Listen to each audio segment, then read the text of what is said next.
दिल्ली आ रही है। इस बात का पता चलते ही नरेश के दिल में हलचल मच जाती है। नरेश अपनी माँ के स्वागत की तैयारी में लग जाता है। साथ ही उसे डर भी सताने लगता है कि उसकी माँ कहीं अपनी पुरानी जिद पर फिर से बैठ ना जाए। हे भगवान, इस बार बचा लो। अगले साल पक्का माँ की जिद पूरी कर दूंगा। तभी दरवाजे की घंटी बजती है। नरेश दरवाजा खोलता है तो सामने अपने मकान मालिक को देखकर हैरान हो जाता है, क्योंकि उनके साथ एक सुंदर सी लड़की भी थी। अब नमस्ते अंकल, कुछ काम था, मुझे बुला लेते। आपने क्यों कष्ट किया? अरे नहीं नहीं, इसमें कष्ट कैसा। मैं तो बस तुम्हें रीना से मिलवाने आया था। आज से रीना तुम्हारे साथ इसी फ्लैट में रहेगी। अंकल, कोई लड़का फ्लैटमेट नहीं है? एक अनजान लड़की के साथ रहना मेरे लिए थोड़ा अजीब होगा। देखो नरेश, मैं तुम्हें पहले भी बता चुका हूँ कि इस फ्लैट में तुम्हें किसी ना किसी के साथ एडजस्ट करना ही होगा, या फिर तुम अकेले पूरे फ्लैट का किराया दे दो, मैं किसी को नहीं रखूंगा। नरेश अपने मकान मालिक की बात सुन के रीना के साथ रहने के लिए तैयार हो जाता है, पर अंदर ही अंदर उसे ये बात खाने लगती है कि वो अपनी माँ को क्या जवाब देगा जब उसकी माँ रीना के बारे में उसे पूछेगी। दिन बीतने लगते हैं। नरेश और रीना अच्छे दोस्त भी बन जाते हैं, पर अभी भी नरेश अपनी प्रॉब्लम का सलूशन नहीं ढूंढ पाता। एक दिन नरेश बहुत परेशान सा बैठा होता है। तभी रीना उसे पूछती है, क्या हुआ नरेश, तुम काफी परेशान लग रहे हो, सब ठीक तो है ना? हाँ सब ठीक है, बस एक छोटी सी प्रॉब्लम है। वो एक्चुअली 2 दिन बाद मेरी माँ मुझसे मिलने आ रही है। अरे तो इसमें प्रॉब्लम क्या है, ये तो खुशी की बात है। हाँ रीना, बट मेरी माँ एक जिद लेकर बैठ गई है कि मैं शादी कर लूँ, पर मैं अभी इस चीज़ के लिए तैयार नहीं हूँ। ऊपर से जब वो तुम्हें देखेगी तो 100 सवाल करेगी, क्या जवाब दूंगा? अरे इसमें कोई टेंशन वाली बात नहीं है। मेरे पास ना इस प्रॉब्लम का सलूशन है, जिससे ना तुम्हें शादी करनी पड़ेगी और ना ही तुम्हारी माँ मेरे बारे में कुछ पूछेंगी। रीना की बात सुनकर नरेश सोच में डूब जाता है। वो सोचता है कि रीना खुले ख्यालों वाली लड़की है, कहीं माँ को सच बता ना दे। नरेश को सोच में डूबा देखकर रीना कहती है, अरे क्या हुआ, किस सोच में पड़ गए? डोंट वरी, जैसा तुम सोच रहे हो ना वैसे कुछ भी नहीं है। मेरे पास एक प्लान है। मैं कुछ समझ नहीं पा रहा हूँ, कैसा प्लान? मैं समझाती हूँ। हम ना एक कॉन्ट्रैक्ट मैरिज कर लेते हैं। फिलहाल मेरे पास जॉब नहीं है, तो तुम इस रूम का किराया दे देना जब तक तुम्हारी माँ यहाँ रहेंगी, सिर्फ तब तक। और तुम अपनी माँ से कह देना कि मैं तुम्हारी पत्नी हूँ, इससे वो मेरे यहाँ रहने पर कोई सवाल भी नहीं करेंगी। अरे बात तुम्हारी ठीक है, पर माँ से झूठ बोलना, ना ना बाबा, मैं ये रिस्क नहीं ले सकता। कोई और आइडिया दो ना तुम। देखो मंजूर हो तो बोलो, वरना सच बता दो, मुझे कोई प्रॉब्लम नहीं है। रीना की बात सुनकर नरेश सोच में डूब जाता है। बहुत सोचने के बाद जब उसे कोई रास्ता नहीं मिलता तो वो रीना के बताए हुए रास्ते पर चलने के लिए तैयार हो जाता है। वो रीना से बात करता है और अपनी माँ की पसंद और नापसंद के बारे में बताता है।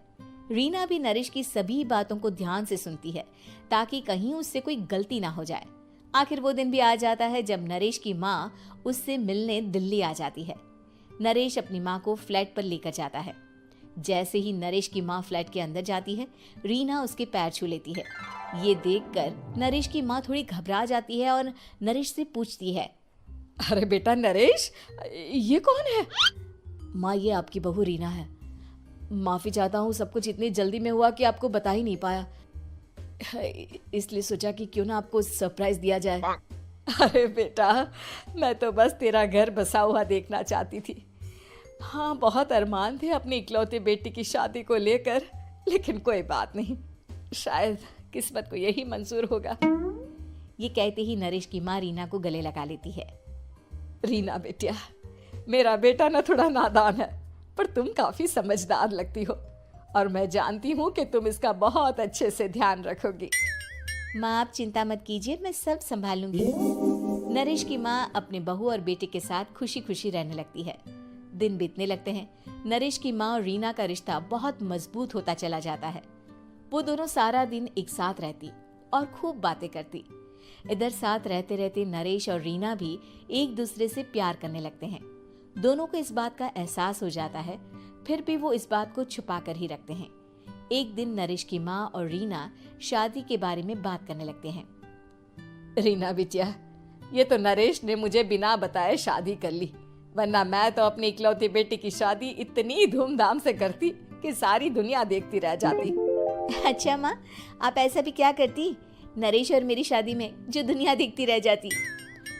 अरे बिटिया, एक माँ के अरमान तुम अभी नहीं समझोगी।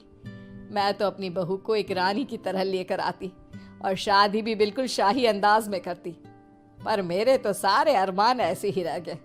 खैर, मुझे तो अपने बेटे और बहू की खुशी चाहिए बस। ये कहते हुए नरेश की माँ की आंखों में आंसू आ जाते हैं। रीना भी ये सुनकर ख्यालों में खो जाती है, क्योंकि वो भी मन ही मन खुद को नरेश की पत्नी और उसकी माँ की बहू मानने लगी थी। शाम को जब नरेश ऑफिस से घर आता है तो रीना खुद को रोक नहीं पाती और नरेश के सामने उसकी माँ को अपने और नरेश के रिश्ते का सारा सच बता देती है।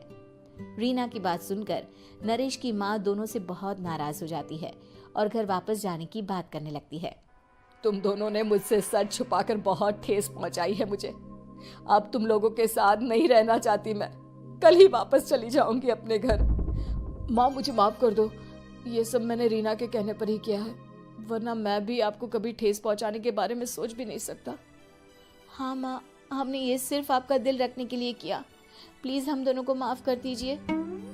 तुम दोनों ने मेरे अरमानों के साथ खिलवाड़ किया है, और वैसे भी मुझे अपने बेटे के लिए एक अच्छी लड़की ढूंढनी है, इसलिए मेरा यहाँ से जाना ही बेहतर होगा। माँ की ये बात सुनकर रीना खुद को रोक नहीं पाती। माँ, क्या मैं आपके घर की बहू बनने लायक नहीं हूँ? रीना की बात सुनकर नरेश हैरान रह जाता है। नरेश की माँ भी कुछ समझ नहीं पाती। मैं कुछ समझी नहीं, आखिर तुम कहना क्या चाहती हो?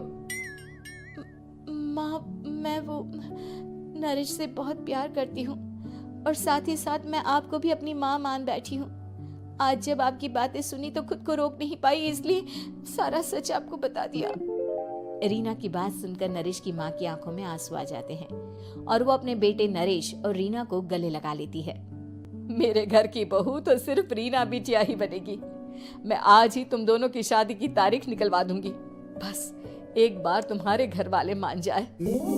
उसी दिन रीना के माता पिता भी उनके फ्लैट पर आ जाते हैं। दोनों परिवार आपस में बैठकर बातें करते हैं और शादी के लिए राजी हो जाते हैं। रीना भी कॉन्ट्रैक्ट फाड़ देती है और कहती है, सही मायने में मैं अब बहू बनूंगी, अब तक तो सिर्फ कॉन्ट्रैक्ट वाली बहू थी।